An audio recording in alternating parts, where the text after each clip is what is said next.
వంద ఇష్యూస్ ఉన్నట్టు అబ్వియస్గా ఇది రెండు పార్టీలు, రెండు డిఫరెంట్ భావజాలు ఉంటాయి, రెండు వీళ్ళ ఆస్పిరేషన్స్ ఎక్కువ ఉంటాయి. ఎప్పటికైనా టీడీపీ కార్యకర్తలు ఏమనుకుంటారు, చంద్రబాబు నాయుడు గారే ఉండాలి, తర్వాత లోకేష్ గారే ఉండాలి, ముందుకెళ్ళాలనుకుంటారు. జనసేన కార్యకర్తలు ఈ రోజు కాబట్టి రేపైనా మా వాడు సీఎం అవ్వాలి, గెలవాలి, ముందుకెళ్ళాలనుకుంటారు. సో ఆబ్వియస్గా లేదా లోకల్ ఆస్పిరేషన్స్ ఉంటాయి, క్యాస్ట్ ఈక్వేషన్స్ ఉంటాయి, ఆబ్వియస్గా ఆ చిన్న వైరుధ్యాలు ఉంటాయి.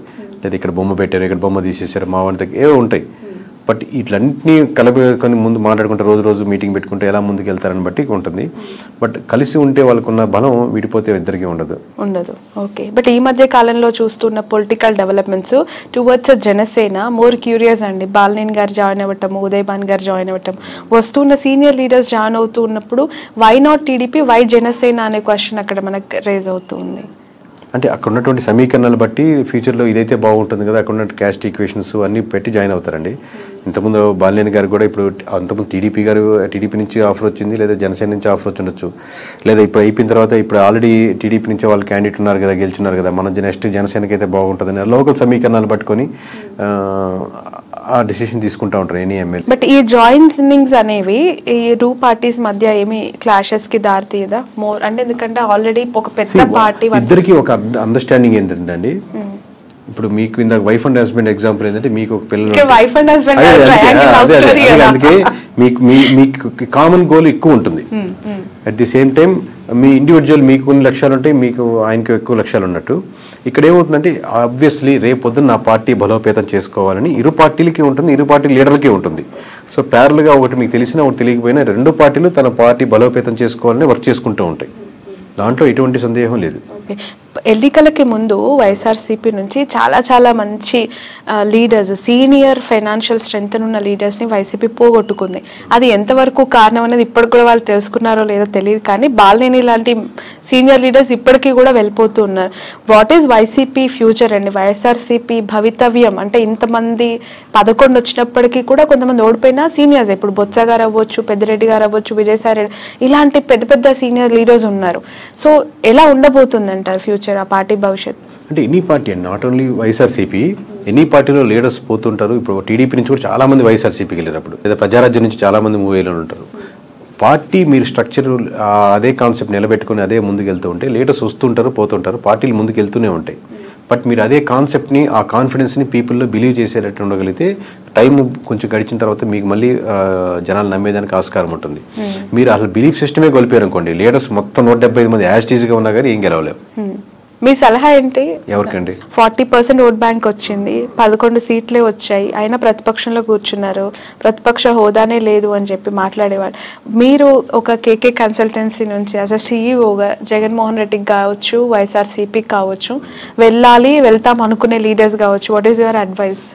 ఒక్కొక్క ఇండివిజువల్ ఎమ్మెల్యేకి ఒక్కొక్క నియోజకవర్గం బట్టి ఆబ్వియస్గా మేము ఇదే టెక్నికల్గా మేము ఇదే వాళ్ళ దగ్గర మనం చార్జ్ చేసి తీసుకొని అక్కడ వర్క్ చేసి సర్వే చేసి ఏది కరెక్ట్ ఉంటుంది, బాగుంటుంది, ఏది గెలిస్తే బాగుంటుంది అని చెప్తుంటాం. బట్ మీరు జనరలైజ్ స్టేట్మెంట్ అడుగుతున్నారు కాబట్టి ఇమీడియట్గా చెప్పలేదు. కొంతమంది ఏంటంటే అండి, నేను మళ్ళీ నెక్స్ట్ టైం గెలవాలి అనేది వస్తుంటారు. ఈ పార్టీ కాబట్టి ఏ పార్టీ అయినా గెలవాలి, నేను గెలిస్తే చాలు, ఏ పార్టీ అయినా పర్లేదు అది చెప్పండి అంటుంటారు.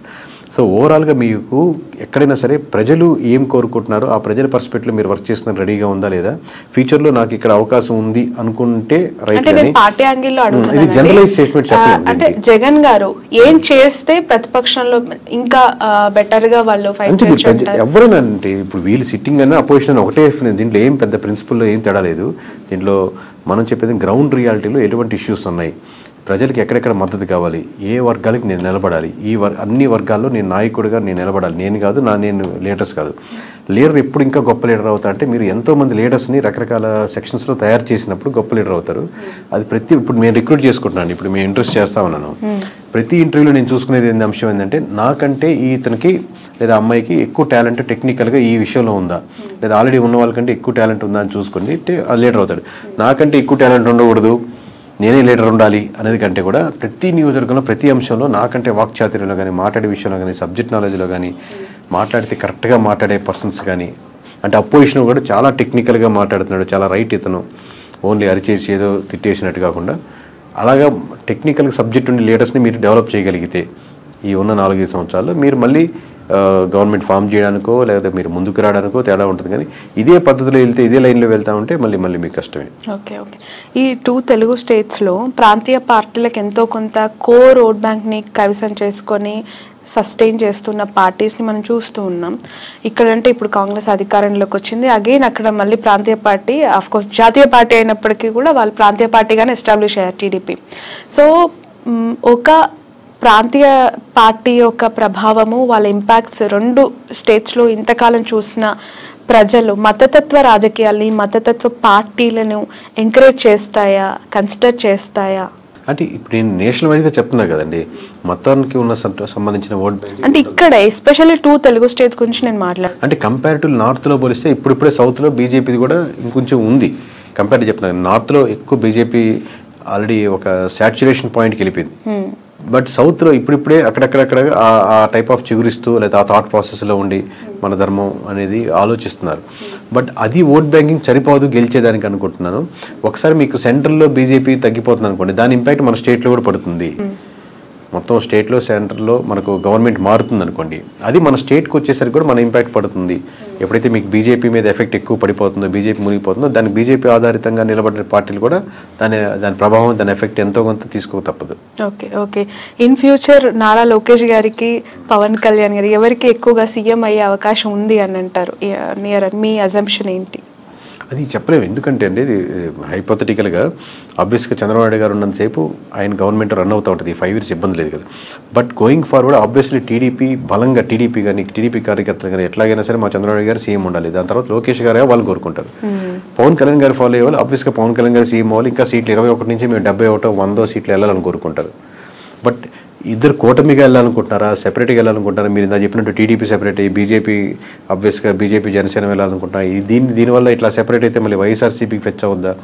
ఎన్ ఫ్యాక్టరీ వేస్లో ఉన్నాయి కాబట్టి ఎవరి కార్యకర్తలు ఎవరు లీడర్ అవ్వాలనుకుంటారు. మాది ఏంటంటే ప్రజలు ఇప్పుడు ప్రస్తుతానికి ఏమనుకుంటున్నారు, ఎలా చేస్తే ప్రజలకు బాగుంటుంది. ఇంకా ఆబ్వియస్గా ఏపీ మన సొంత స్టేట్ కాబట్టి ఈ డెవలప్మెంట్లో మనం కూడా ఎందుకైనా భాగస్వామ్యం అయితే ఇది బాగుంటే బాగుంటుంది అని మనకు ఒక స్వార్థం కూడా ఉంటుంది మంది కాబట్టి. ప్రజలు ఏమనుకుంటున్నారు అనేది మీరు చెప్తానంటున్నారు. పిఠాపురం ప్రజలు ప్రస్తుతం ఏమనుకుంటున్నారు? పవన్ కళ్యాణ్ గారు ఎమ్మెల్యే అయ్యారు, డిప్యూటీ సీఎం అయ్యారు, ఒకసారి ఛాన్స్ ఇవ్వమన్నారు, గెలిపిమ్మన్నారు, అవకాశం ఇచ్చేశారు. అన్ని ఆయనకు కావాల్సిన 21కి 21 కైవసం చేసేసారు. So towards Pawan Kalyan what is AP peoples high అయితే ఫస్ట్ ఆఫ్ ఆల్ ఉంటుందండి. ఆబ్వియస్గా అందరు పవన్ కళ్యాణ్ ఓట్లు వేసిన వాళ్ళు ఎవరైతే ఉన్నారో వాళ్ళకి ఆబ్వియస్గా మనం వేసిన పార్టీ గెలిచింది కాబట్టి ఒక హై ఉంటుంది. బట్ ఆ హై అలాగే కంటిన్యూ అవ్వాలంటే ఆ లోకల్ ఇష్యూస్ ఏదైతే ఉన్నాయో అడ్రస్ చేస్తూ మిగతా రోజుల్లో అది కాలువలు కావచ్చు, రోడ్స్ కావచ్చు, సమస్యలు కావచ్చు, అన్ఎంప్లాయ్మెంట్ కావచ్చు, చిన్న ఫ్యాక్టరీలు కావచ్చు, లోకల్ కుటీర సంస్థలు కావచ్చు, అక్కడికి వెళ్ళే చిన్న హాస్పిటల్స్ కావచ్చు, ఈ ఇష్యూస్ మీద కాన్సన్ట్రేట్ చేస్తే ఆ హైకి తగ్గట్టు రెస్పాన్స్ ఇంకా డెవలప్మెంట్ అవుతూ ఉంటుంది. ఒక పాయింట్ మీద అయితే చెప్పలేరా? అదేనండి, అది కంటిన్యూ చేయాలి. ఇప్పుడే కదా స్టార్టింగ్, ఇంకా కంటిన్యూ చేయగలిగితే దాన్ని ఉంటుంది. కానీ ఆ హై మటుకు ఉంటుంది అంటున్నాను. మిగతా నియోజకవర్గాల్లో లేని హై పిఠాపురంలో ఉన్న వాళ్ళకి హై వస్తుంది. ఎందుకంటే మనం వేసి గెలిచాడరా, మనం అంటే మొత్తం రాష్ట్ర వ్యాప్తంగా ఇచ్చారు. ఇప్పుడు మాకు తెలుస్తుంటుంది కాబట్టి లోకల్గా వాళ్ళు గెలుస్తారా, ఓడతారా, మెజారిటీ ఎంత 10,000, 20,000 ఇంత హైతో చూశారు కాబట్టి రిజల్ట్ రాగానే ఆ హై కంటిన్యూ అవుద్ది. బట్ ఆ హై కంటిన్యూ అలాగే అవ్వాలి అంటే మీరు ఇష్యూస్ మీదే ఐడెంటిఫై చేసి వర్క్ చేయాలి. ఓకే సార్, మీకు ప్రెషర్ ఎంతవరకు ఉంటుంది ఈ సర్వీస్ అని చేస్తూ ఉన్నప్పుడు? ఎందుకనంటే ఒక ఇంటర్వ్యూ చేస్తే మాలాంటి వాళ్ళ మీదనే బురద జల్లే ప్రజలు, లేదంటే అలాంటి పీపుల్ మనం సొసైటీలో యాజ్ ఆఫ్ చూస్తూ ఉన్నాం. ఇంకా మీరు బియాండ్ దట్ ఒక పార్టీకి మీరు చేస్తూ గెలుస్తుంది, ఓడిపోతుందని మీరు ప్రెషర్ ఉంటుందండి. ప్రెషర్ ఆబ్వియస్లీ చాలా ఉంటుంది. దాంట్లో నేను లేదు అని ఎట్లా ఓవర్కమ్ అవుతారు అంటే ఒకరు బెదిరించే వాళ్ళు ఉంటారు, లేదా ఇట్లా చెప్పమని అనే వాళ్ళు ఉంటారు, లేకపోతే వాళ్ళు ఇలా తమ్ముడు పోయాలని ఉంటారు, లేకపోతే బాగా వీరాభిమానులు ఉంటారు, ఏమన్నా చేసేస్తాం నీకోసం బాగుంటారని ఉంటారు. బట్ నేను మోస్ట్లీ నేను పరంగా కానీ నా నేను ఎవరు ట్రై చేసేది మనం వీటికన్నిటికీ దూరంగా ఉందాం, మన పని మనం చేసుకుంటూ వెళ్దాం అని ట్రై చేస్తుంటాం. కానీ ప్రెజర్ అయితే విపరీతంగానే ఉంటుంది. లిక్కర్ పాలసీ ఇంపాక్ట్ ఎంత ఉందండి? ఆ గవర్నమెంట్ ఓడగొట్టడానికి ఈ గవర్నమెంట్ గెలిపించడానికి అది మేజర్ ఇంపాక్ట్ అంటారా?